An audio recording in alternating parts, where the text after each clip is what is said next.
Olá, pessoal. Hoje nós vamos fazer uma palestra sobre banhos e amacis. Muito bem.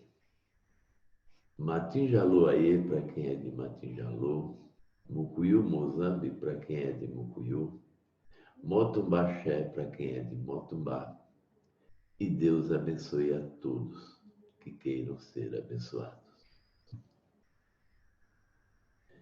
Antes de começar a palestra, quero relembrar que nós estamos em quarentena.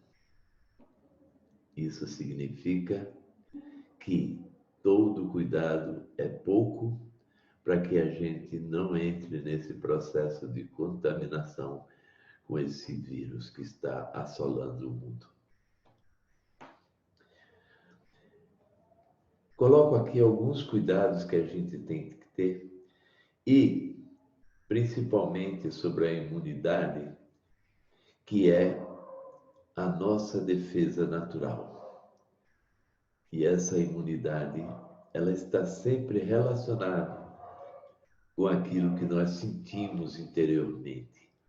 Os nossos estresses, as nossas tristezas, as nossas alegrias, as felicidades, as boas companhias que servem para balancear entre baixa imunidade, alta imunidade e imunidade ideal.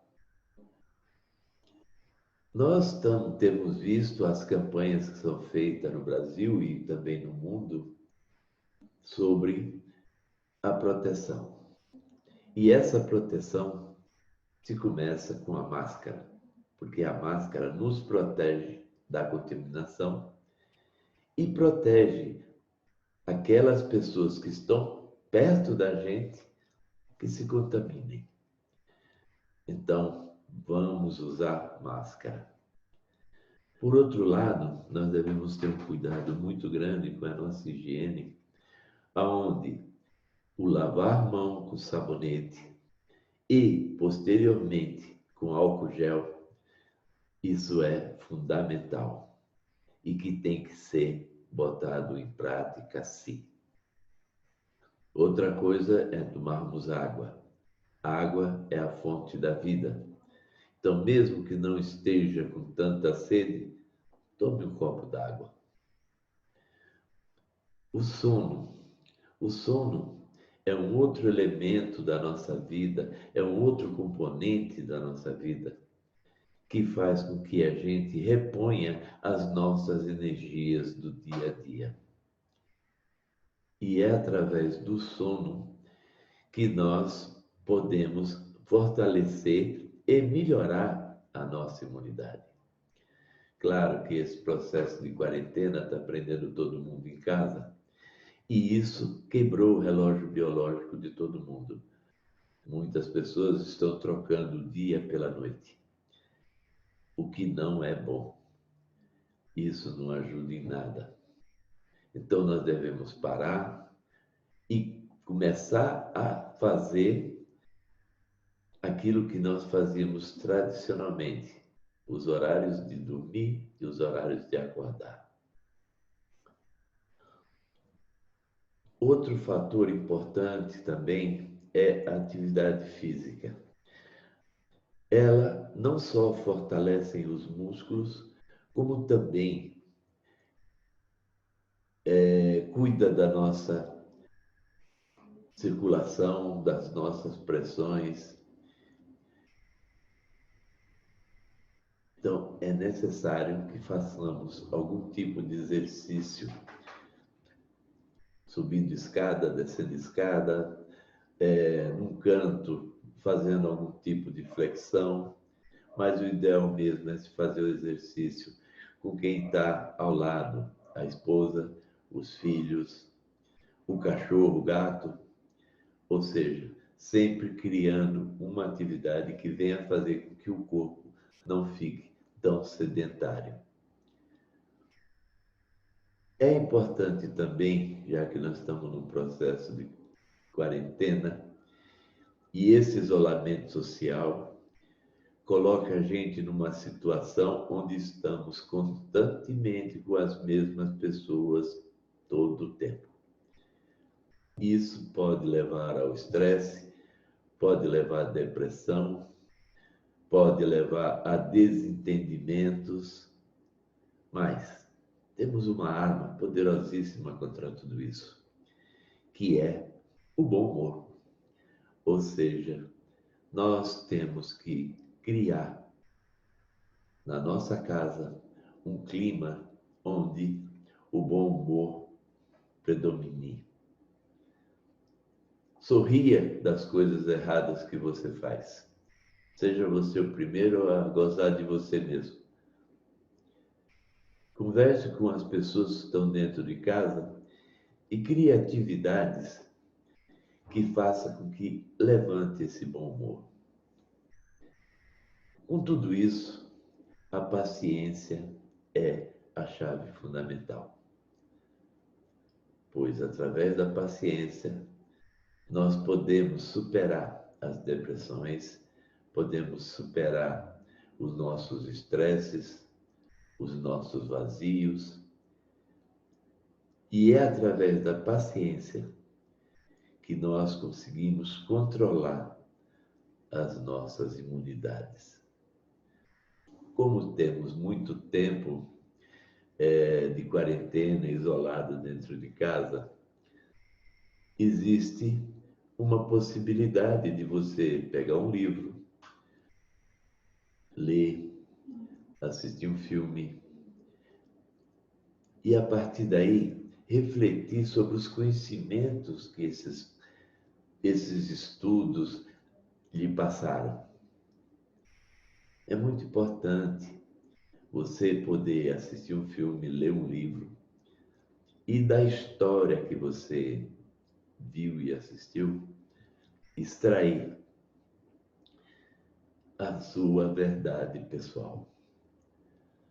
Nós não podemos viver em função da verdade dos outros. Os outros transmitem conhecimento, transmitem vivências, transmitem ensinamentos, mas o que importa mesmo é a nossa sabedoria pessoal.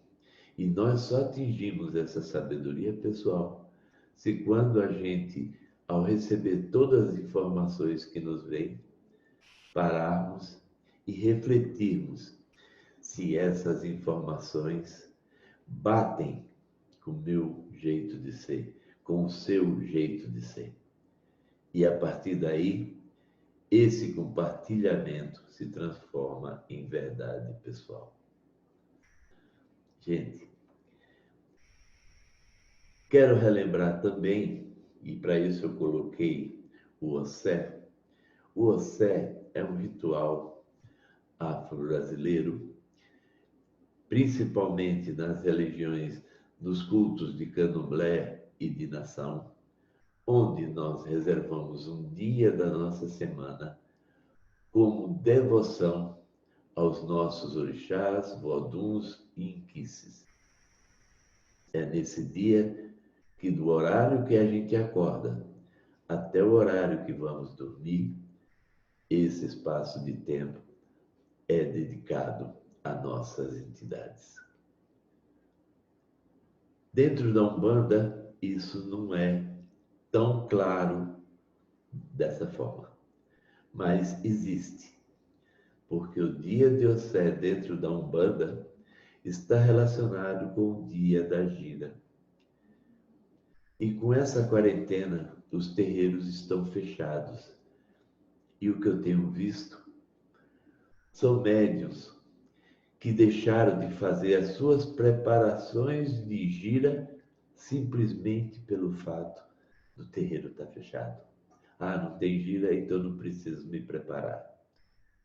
Gente, não é assim. Dedique um dia da semana para os seus caboclos, seus pretos velhos, seus Exus, suas crianças. E faça do dia da sua gira o dia da sua devoção. Tendo gira ou não, precisando incorporar ou não.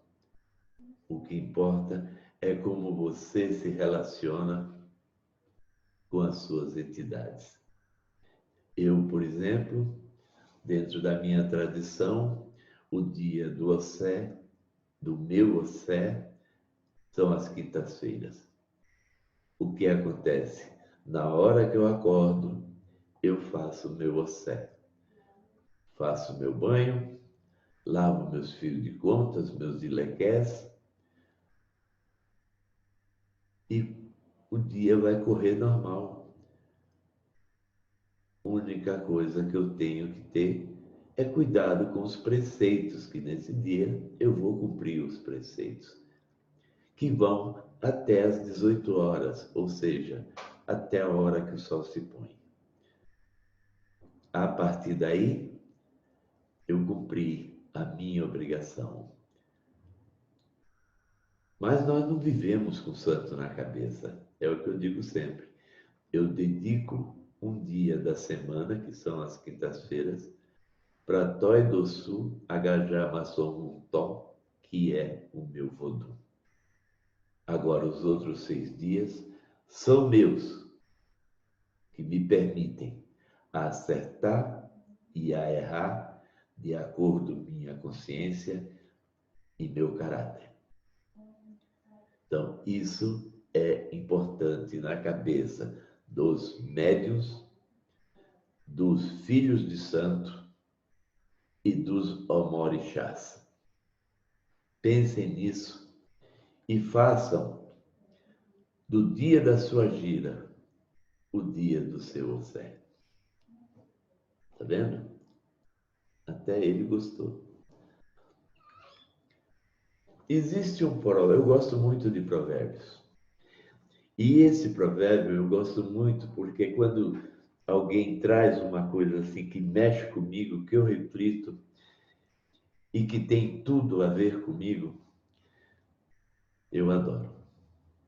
Quando alguém ensina alguma coisa, você está apenas ensinando. E a pessoa que ouve se recorda do que já sabia. Em cima disso daqui é onde eu me apego ao fato de que ninguém ensina nada para ninguém. O que pode acontecer é se transmitir conhecimentos, se transmitir vivências, experiências, mas nós não vivemos o conhecimento, a experiência e a vivência dos outros. Nós temos que refletir e do momento que esses conhecimentos, essa vivência são compartilhadas pelo meu eu, pelo meu ser, passa a ser também a minha verdade pessoal. Banhos.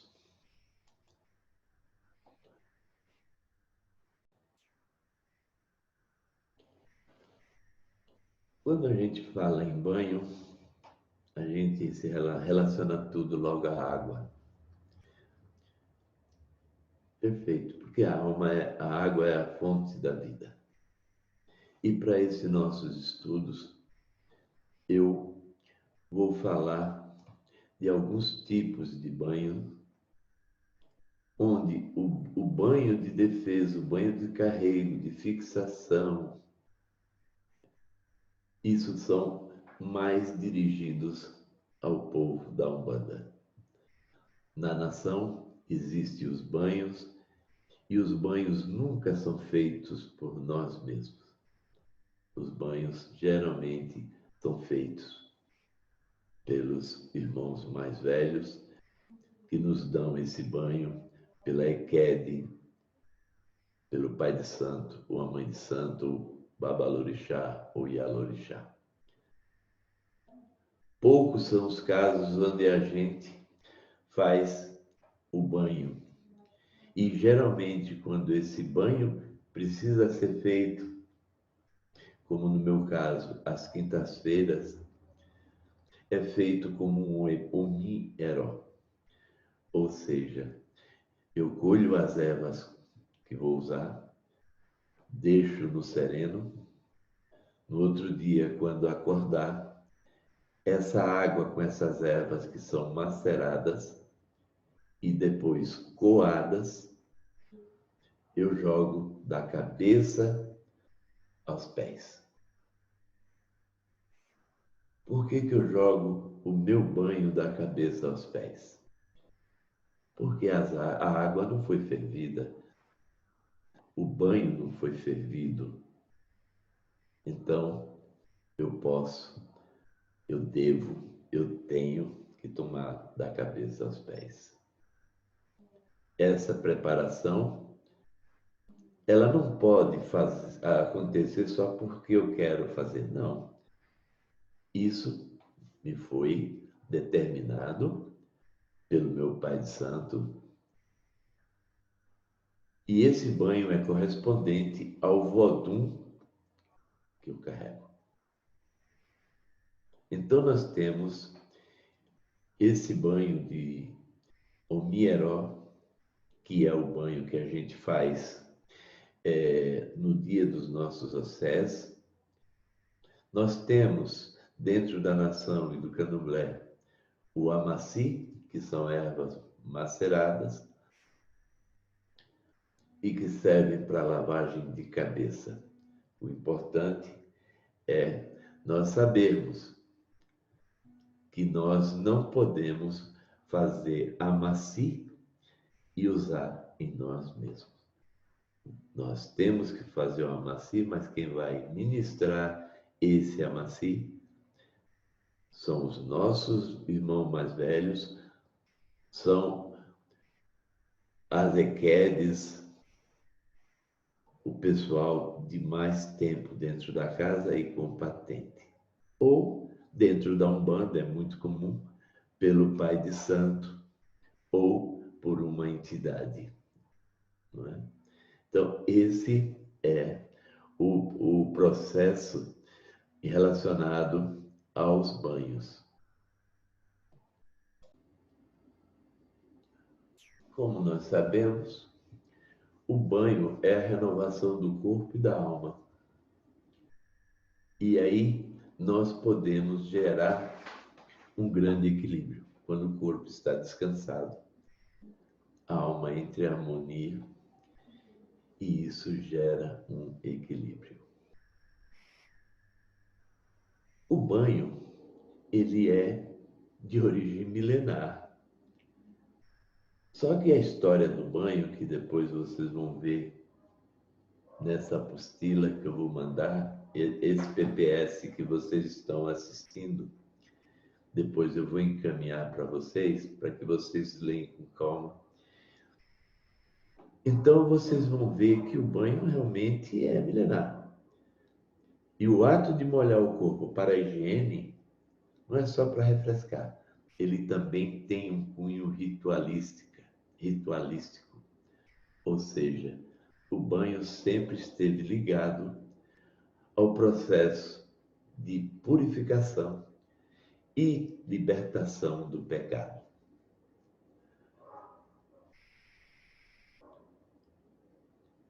Os banhos estão sempre associados a rituais religiosos, porque sempre se buscou, através do banho, o renascimento.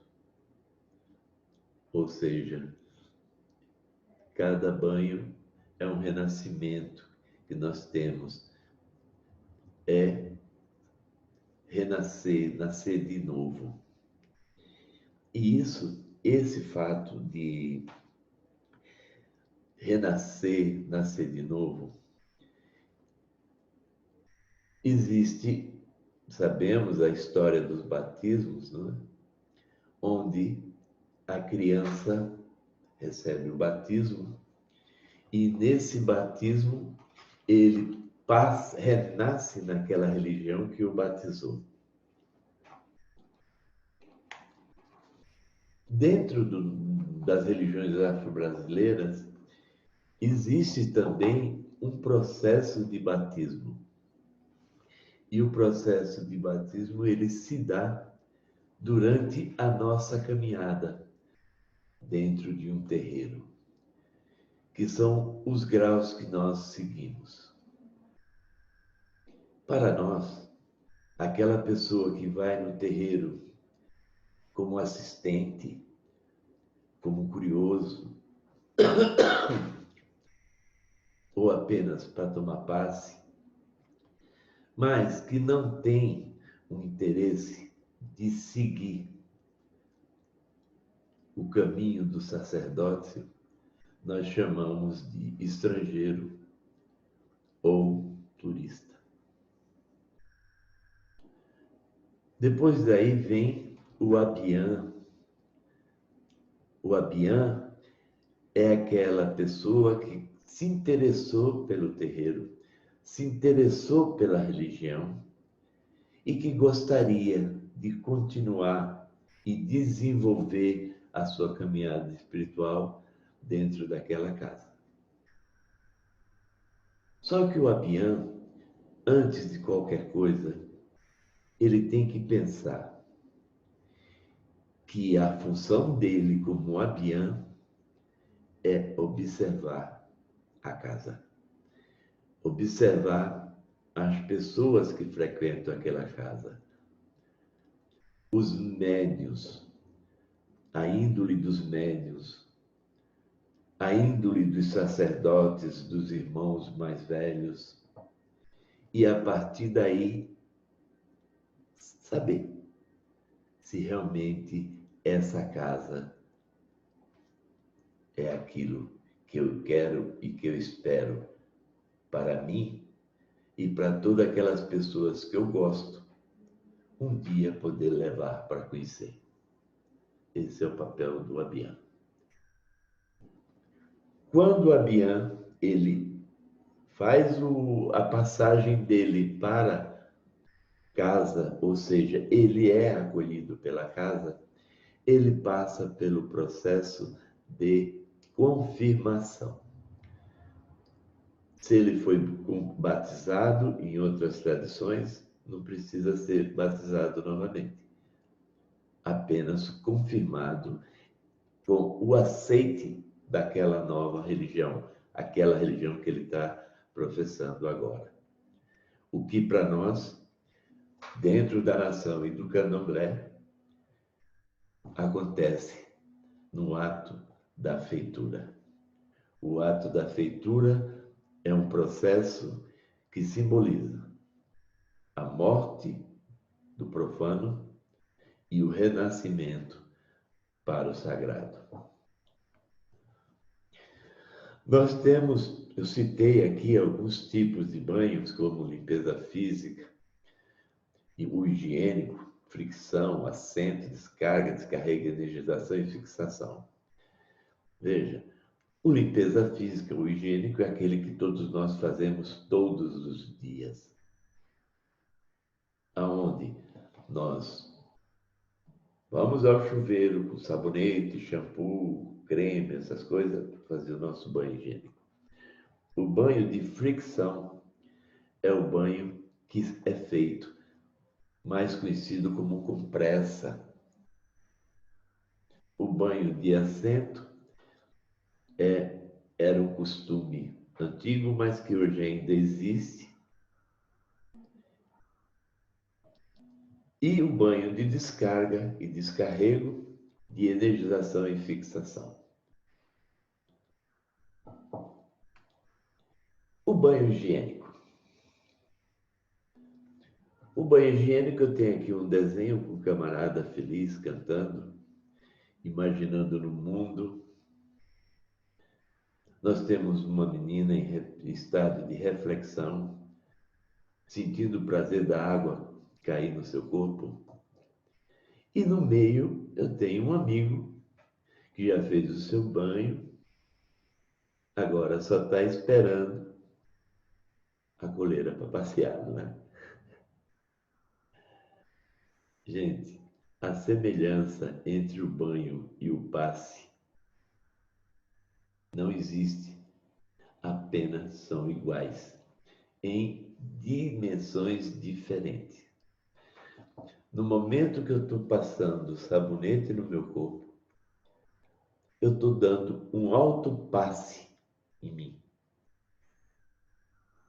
Estou limpando o corpo, estou eliminando as células mortas, as sujeiras do dia a dia. Só que se nós pararmos para pensar e ver que nesse momento que nós estamos nos limpando e que a água é um elemento sagrado purificador, se eu pensar nas minhas fraquezas, nos meus medos, nas minhas inseguranças, eu também vou estar jogando tudo isso no ralo. Ou seja, eu estou me descarregando, não estou só limpando o corpo físico, eu estou limpando a minha aura.